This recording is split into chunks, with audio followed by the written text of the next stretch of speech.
इस मंदिर की विशेषता तो माँ अहिल्या से है। त्रेता युग के प्रथम चरण में अपने पति गौतम ऋषि से शापित होकर यहाँ पर ये पत्थर बन चुकी थी।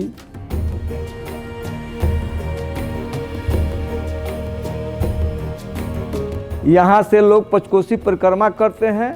यहाँ पुआ पकवान भगवान खाए थे, इस पुआ पकवान को यहाँ खाते हैं। त्रेता युग के अंतिम चरण में भगवान श्री राम यहाँ आए हुए थे। बक्सर में भगवान श्री राम और लक्ष्मण की शिक्षा स्थली और कर्मस्थली भी रही है बक्सर।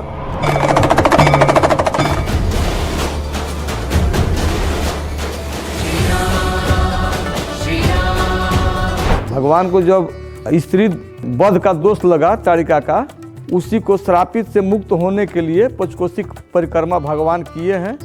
उसी दोष को इस यहाँ से मनाया जाता है। यहाँ की यात्रा ऐसे होती है कि लोग आते हैं एक दिन पहले यहाँ पे दर्शन करने वाले होते हैं, जो पूजा करने वाले हैं वो इस गांव में आते हैं और किसी के भी घर पे जाकर ठहर सकते हैं वो।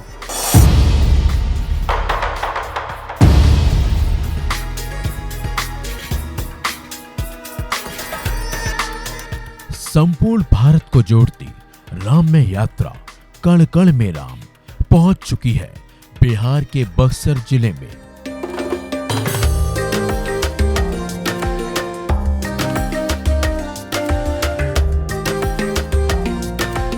कई ऐसे मंदिर और तीर्थ स्थल हैं जिनका रामायण काल से विशेष संबंध जुड़ता है।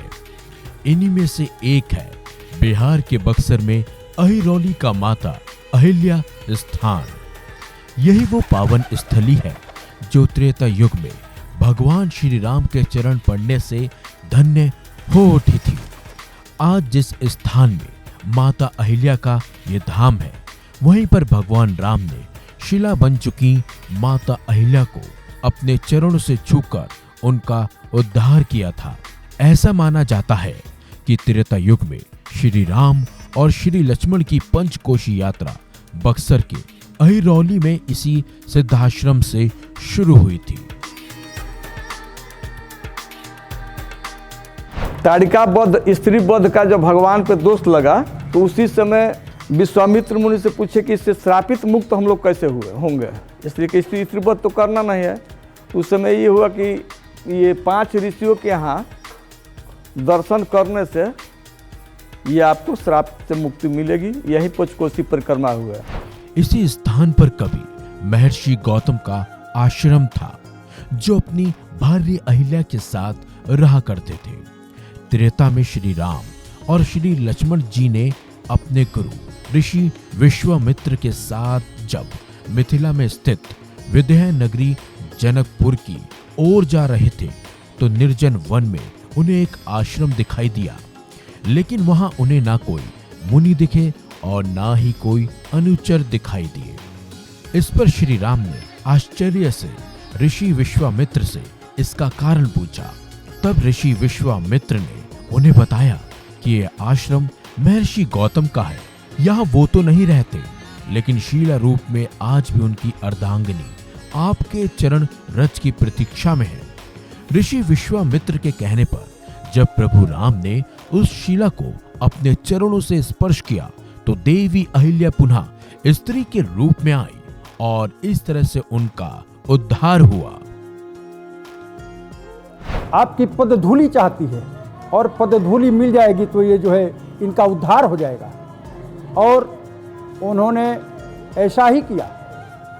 उनके पग रज से अहिल्या जी का उद्धार हो गया और अहिल्या जी ने उनसे अनुनय विनय किया और फिर अपने पति लोक को चली गई। देवी अहिल्या का उद्धार करने के पश्चात श्री राम और लक्ष्मण गुरु ऋषि विश्वामित्र के साथ ईशान कोण में विदेह नगरी जनकपुर की ओर प्रस्थान कर गए। भगवान राम के आगमन के कारण इस स्थान की आज भी बड़ी मान्यता है।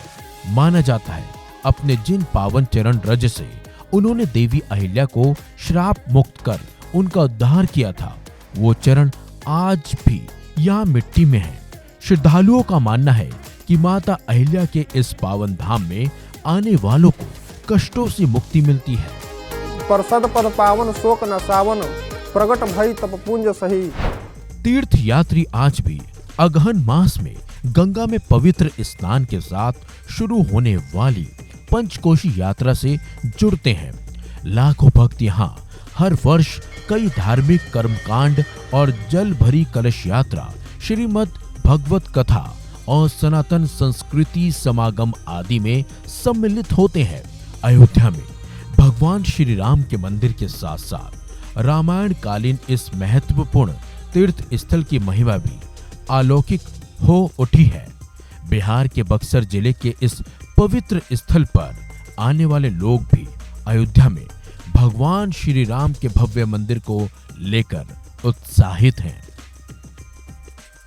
सिर्फ राम मंदिर का निर्माण आप इस तरह से मत देखिए कि एक मंदिर का निर्माण है और राम जी वहाँ अपने घर में आवास में जा रहे हैं। आप इस तरह से देखिए कि एक मंदिर बनने से, एक राम मंदिर बनने से उस पूरे क्षेत्र का देखिए विकास कितना बढ़ेगा। पीएम मोदी के द्वारा जो कार्यक्रम जो हो रहा है वो बहुत ही खुशी की बात है।